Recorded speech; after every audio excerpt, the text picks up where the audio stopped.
Hi there, Melbourne. From Loxley Road in Ivanhoe to Bob Loxton's home in the shadow of the Dandenongs. From Bell Street to Belmont in Geelong, welcome to Mansfields Melbourne, your own program with a half-hour look at what's happening in Melbourne today, Thursday, June the 4th, 1998. This is episode number 338. A very big night tonight with a look at some of the footage of some of the great national and natural disasters put together by Bruce Leonard from the National Film and Sound Archives. Also, we've got some What's On notices tonight to see what's happened on this day as well. So there's a lot in it in Melbourne tonight. Tonight's news is brought to you by our affiliate newspaper, the Dandenong Journal. And thanks to everyone up there tonight. Our first What's On tonight, before going to our very special feature, is to Coburg and to a good friend of ours at the Bodyline Toning Studio. Now, they've got a very big special this month only, where you can get a 1 month's toning for only $100. One of the girls at the Bodyline Toning Studio said that she trimmed 10 inches off her body in just 12 sessions of body toning. 12 inches, girls. Do you know what that means? Well, you can do that too. Call Harley and the team at the Bodyline Toning Studio. Good evening to you, Harley. She's waiting there to take your call. They're at 352 Sydney Road in Coburg, and a good group of people. Relax with them and just tell them where you want to lose the weight and they'll help you. From 9 to 9 they're open Monday to Thursday and open 9 to 7 on Fridays. Call the Bodyline Toning Studio. The number is on the screen right now, 9383 5655, and ask to speak to Harley at Bodyline Toning Studio. When I was also out in North Coburg only last week, exciting news about a grand opening of the Up To You hair design in North Coburg. I spoke to who was the lady we spoke? Ioli. She's very, very well known. Ioli was formerly at the Gladstone Park. She's opened her salon at Shop 1, Merlin Street in North Coburg, and a lovely store too, a lovely shop. On Mondays, Tuesdays and Wednesdays, you can have a cut for only $12 and pensioners for $10. Now, that's a marvellous offer at the Up To You hair design, and Ioli is the girl to speak to. Plus, you'll get a free 25ml shampoo and conditioner with every colour and perm. Get out of it. Come on, folks. This is good value. It's the salon called Up To You, and it's up to you to visit, really, at Shop 1, number 1, Merlin Street in North Coburg. Iola's number is on the screen now, 9354 2977. Up To You. Finally tonight, with our little look at Coburg, visit Elle's Castle Bring Your Own restaurant at 490 Sydney Road in Coburg. Elsa and the team, good evening to you. They'll treat you with international and Asian cuisine, catering at your place or theirs. Elle's Castle look after functions too.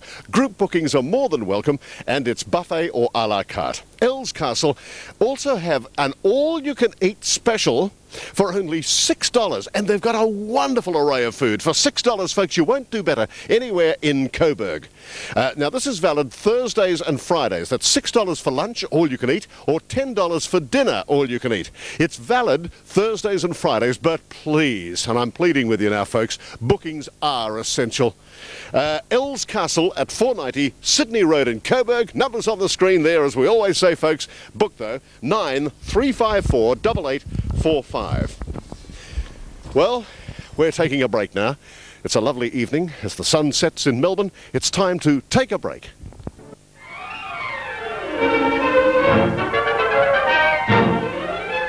Driven by a 50-mile-an-hour gale, fire sweeps huge tracts of the state of Victoria, leaving death and havoc in its wake. 20 people died beneath searing walls of flame. Hundreds were burned and injured. Stock losses were appalling. Nearly 500,000 sheep and thousands of cattle and horses met death in the raging inferno.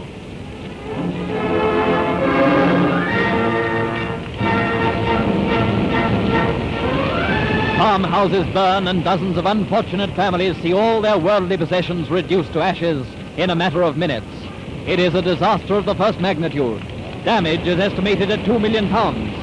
First outbreak was in the Everton district of the state's northeast. Weary settlers fought the blaze day and night, but it was a losing battle.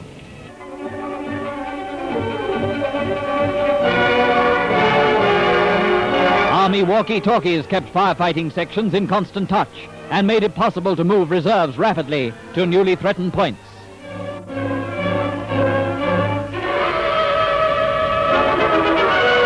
That kind of organization brought the fire under control and saved Beechworth. It is the only kind of organization that will defeat the bushfire menace in this country. Everton railway station is a blackened ruin. Fire swept down on the little town and almost completely engulfed it.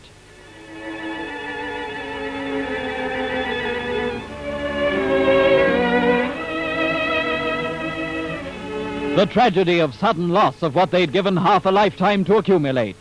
Blackened ruins which a few hours ago were pleasant, comfortable homes. And everywhere, mute reminders of what has been lost.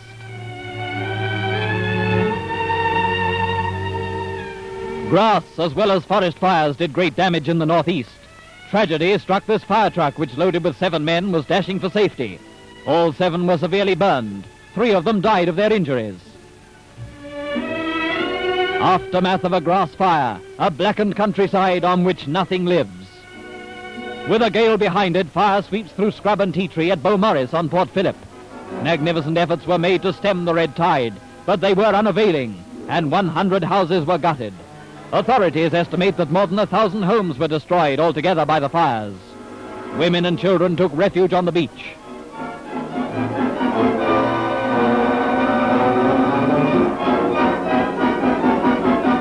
ARP workers did a grand job, and civilians offered splendid cooperation to the firefighting services. The most devastating grass fires in the history of the state swept through the western districts. Grass was high after a good season, but extremely dry.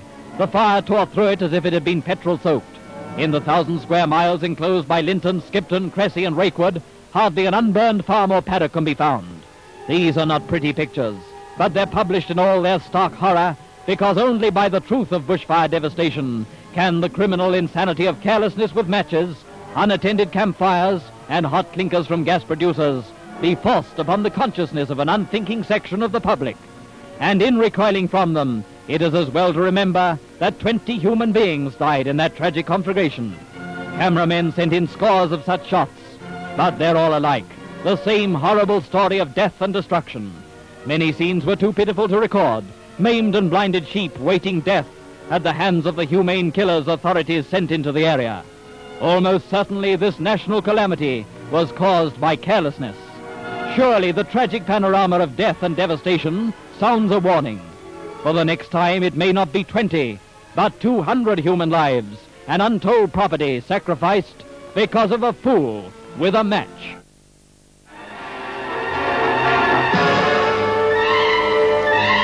The worst bushfires in Australia's history.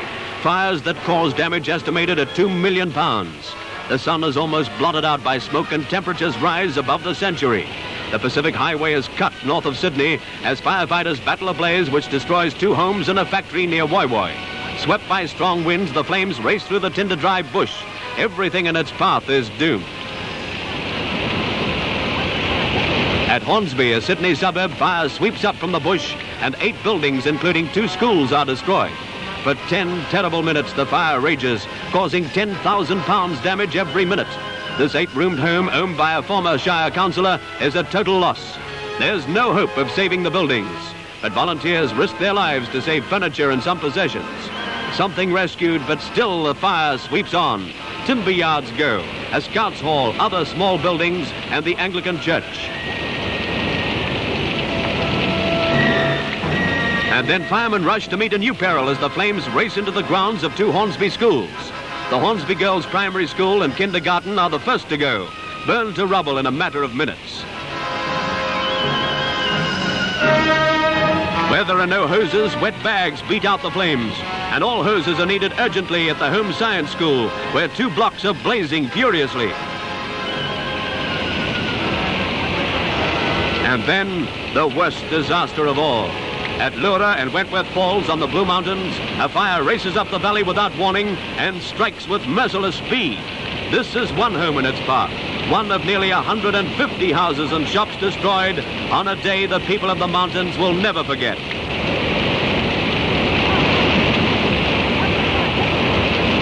Through the bush and into the town, spanned by strong winds, home after home is swallowed up in flames. as the fire leaves a blackened trail of devastation. Families flee in terror with no warning, no time to save anything. The all-destroying fire is out of control. Service stations like this one at Wentworth Falls are gripped by fire before cars can be driven to safety. And now chimneys stand like monuments among the rubble. Monuments to what were homes this morning and tonight are fiery torches. There's no stopping the fire now. Home after home, street after street, first Lura, then Wentworth Falls. A bushfire invades the towns in a crazy orgy of destruction. The smallest dwelling, the biggest guest house, nothing can withstand the fury of fire, and night brings only new horror.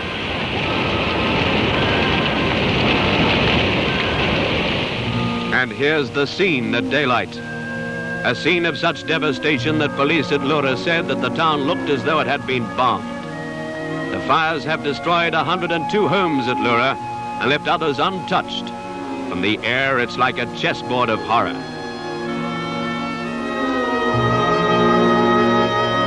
"500 people are homeless below us. 500 people who've lost everything and were lucky to have escaped with their lives. It's a grim spectacle to look down on. Yes, battered brickwork, twisted iron and smoldering ruins. The devastation that was Lura's main street. And on the ground itself, the horror is starkly magnified. This is Lura Mel. And just here, 8 homes in a row have been reduced to charred, tangled debris. A life works lost in a few fiery minutes. What tales of personal tragedy could these ruins tell? Of hopes dashed, of wasted sweat and toil. And what a Christmas present for the youngsters, searching through the rubble for a favorite toy that is gone forever.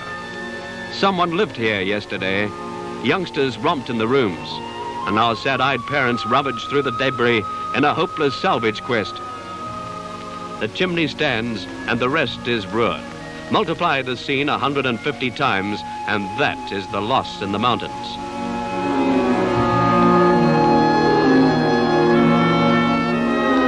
The Shadow Napier Guest House, a 50-bedroom mansion, a showplace for holidaymakers, gone. There's nowhere to go except home to search among the ruins. A small hospital, the fire didn't spare it either. The old, the young, the sick. The bushfire is no respecter of persons. This man refused to leave, and now he sifts through the rubble. He's found what he's looking for, and he can smile again. Shops destroyed, their stocks burned to ashes, and the kiddies' playthings lying where they were abandoned when the youngsters were snatched to safety. Nuns come back to the ruins of a church hall. The fires still rage, the danger still threatens, so the men of the mountains still stand guard, and the women stand and pray. One of the most disastrous days in Australia's history was February 7, 1967, when bushfires consumed much of the southwest of Tasmania, penetrating to within 2 kilometres of the centre of Hobart. Extreme temperatures, high-velocity winds and tinder-dry terrain made the firefighters' job impossible. Winds of up to 80 kilometres an hour drove flames down Mount Wellington and onto Hobart. 62 people died that day, hundreds suffered varying degrees of injury, and property losses numbered 1,400 buildings and 1,500 cars. Total losses were estimated at $40 million.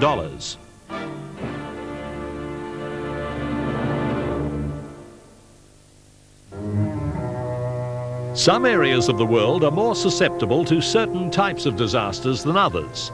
Since Australia is the Earth's driest continent, it is only natural that part of it will be found to be in the grip of drought at some time each year.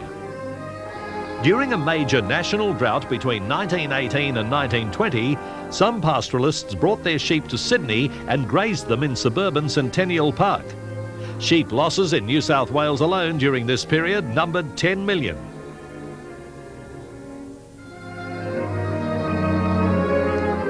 While the economy of the entire nation suffers when the country is in drought, it is the man on the land who always feels it most. Not only does he have to endure the heartbreak of seeing his stock perish and his crops wither and die due to the lack of rain, but in some cases he also has to stand by helplessly as his land is then eaten away by the resultant soil erosion.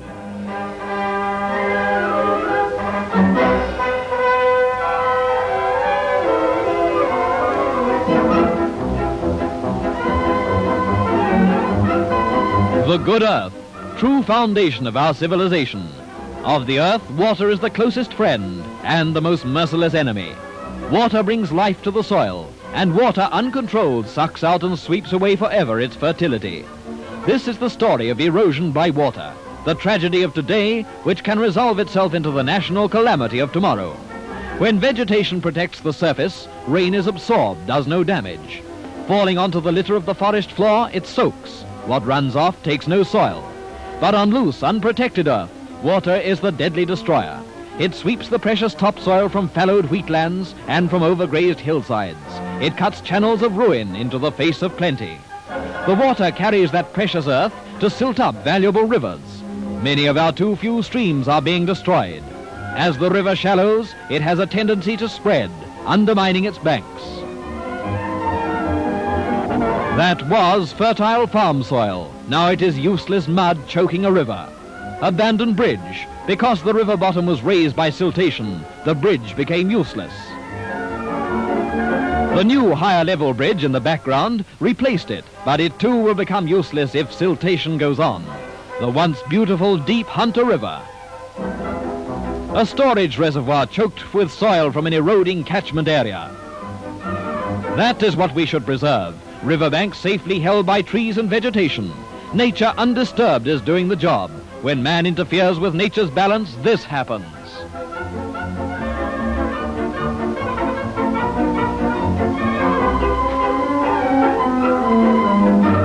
We have shockingly exploited the virgin richness of our land. The topsoil from the higher paddock is lodged against the fence. Treeless farms are in the majority. The next step is soilless farms, and the next, destitute farmers. It's happening. Here's tragic proof, and not in the Never Never country, but 40 miles from Sydney. City men and countrymen alike will pay a terrible price if we don't do something about it. We are losing by erosion vast tracts of our country. Our kith and kin are at this moment shedding their blood to save. It is as bad as that. What is being done about it? Not yet enough. New South Wales government has set up a soil conservation service directed by E.S. Clayton. This research station at Cowra is Australia's first, and farmers from all over the Commonwealth attend. Nothing misses the eye of Premier McKell, an ardent conservationist. They watch skilled men tackling this insidious land cancer by scientific methods.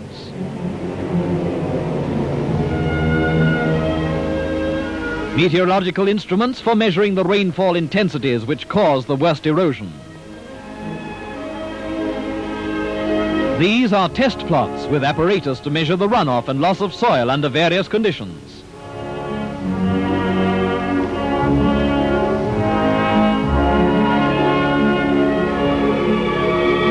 The discolored water tells the story of soil content. Soil in the silt box is accurately measured and the runoff water computed and sampled. Grassed waterways for safe disposal of runoff water. Dense pasture is used to protect the soil. Slope erosion is being cured by contour banks and channels on grades. We have passed the stage of exploitation. Now we must farm for permanence or we shall decline. The first cut in preparation of a contour bank with specially designed ploughing gear made in Australia to American pattern. The wheels lean to withstand the thrust when ploughing diagonally across a slope.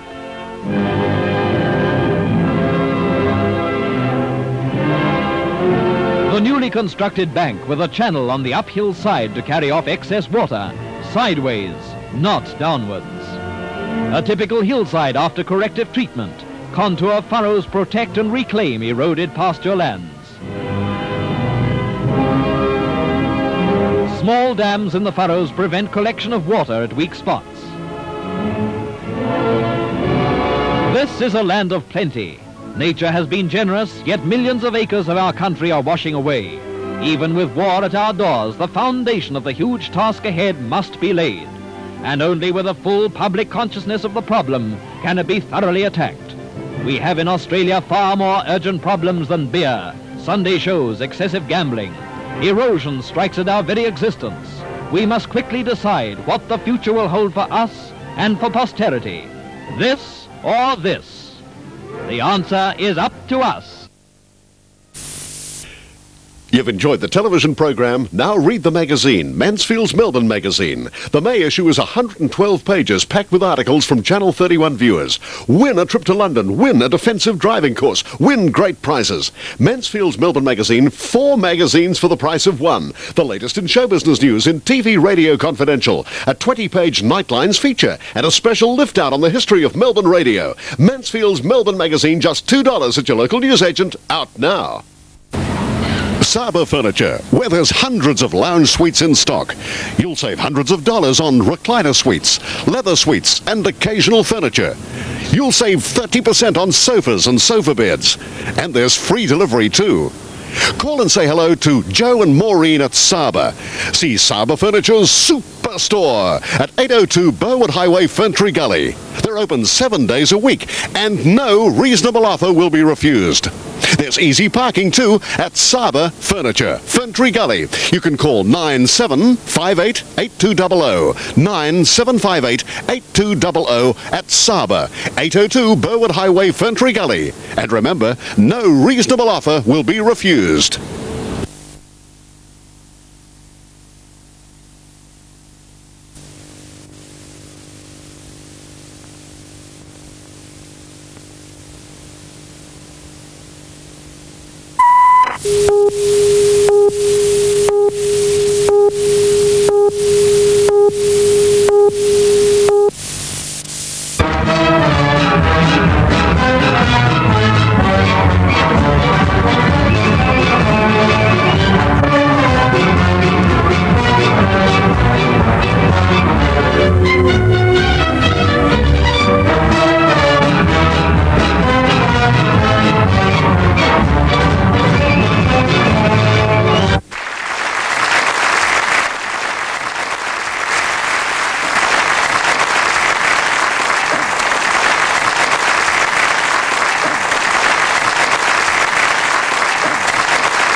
This is the Richmond chapter of the Bert Newton fan club saying goodnight from Mansfields Melbourne for another night in our city, and a joyous half hour it's been too. Well, not so much joyous with the disasters, but me being with you is all that matters. Thursday, June the 4th it's been. This is the day when Casanova, the Italian adventurer, who was notorious for his inability to form lasting relationships with women, died in 1798. It's the day when comedy actress Rosalind Russell was born in 1909. She was in His Girl Friday and Auntie Mame. Stay tuned to Channel 31 for another great night of Melbourne television. It's Thursday night, and it's time soon for the Mongrel Punt Footy Show. That's on at 8:30 tonight, folks, and it's a beauty. Join Phil and me on Nightline. Excuse me. Come on. Straight through. That's the way. Goodbye. Join Phil and me on Nightline tonight at 8. And Phil's last night tonight, sadly, he's going overseas for a month. But it'll be a terrific night, I can assure you. That'll be real fun. Back tomorrow, Friday, right here with my footy tips on Mansfields Melbourne. Good night. Happening down the peninsula. Well, funny you should ask, Ash. A 12-year-old Palomino horse has been rescued from a 2-metre sewerage pit at Somerville after spending 3 hours covered to the neck in rubbish. The horse with one leg fully immersed and the other wedged uncomfortably underneath with another back leg right into the pit. I think that says pit. Yeah. Hastings emergency workers were called when the horse's front legs toppled in. Finally, a tow truck was called to extract the mare from the mire. That's tomorrow night from Ash Long. Good night, Ash. Good night, Bruce. Little Ash, I'm going to put him to bed now. And we'll see you tomorrow from Mansfields Melbourne. To tighten this, to work into the corner here, because I can't probe under here because it's a very delicate area. Right. Our nose grows as continually as we age. Mansfields Melbourne is brought to you by... I'm sorry, take 2. Mansfields Melbourne. Oh, this is stupid. Yes, it's one. Well, if I can get it out, it's a great idea. 3, 2, 1. Mansfield. Sorry, okay. Mansfields Melbourne, proudly brought to you by Choice Dry Cleaners.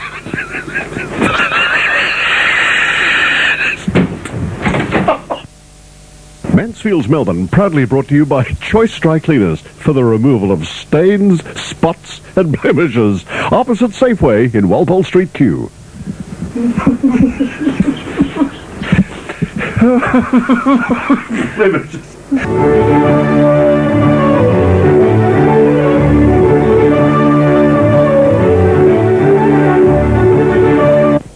Good evening, Wednesday night in Melbourne, and time for another edition, our midweek edition of Mansfields Melbourne. By touching different points on the body to see what would strengthen that, what would change that. So what I'm looking for is for this to remain in a locking, a strong response. Now I could come up to a point and give him a little bit of a tickle in here, which is a lymphatic, oh that's nice, lymphatic drainage point. At Ivan Pijak's Flambe restaurant, thank you Ivan very much indeed. I'm looking forward to see you there. Say good night in Croatian. Laku noć za sve Hrvate, Bog vas blagoslovio. Just good night. Thank you. Just sit out. So desperate to get out. We'll be back with more in just a moment. Just a nice size for what we're after for guide dogs. Not the best view from my point of view, but there you go. Never work with an animal. I'll give a phone number now. The number is 9854 4444. 9. I just shifted this tail. 9854 4444. The guide dogs. I think it loves me. If you would like to become a puppy walker, I'd love to become a puppy walker, and you can too. Thank you very much indeed, Liz and Justin. You're doing all right here? Well, shopping at the moment. It's been good up until the last couple of weeks, but it just died in the backside, to put it quite frankly. But I'm getting a bit of leaflet drop and a bit of advertising just to see what we won't mention that, Eric. No, don't talk that. So everything's going on.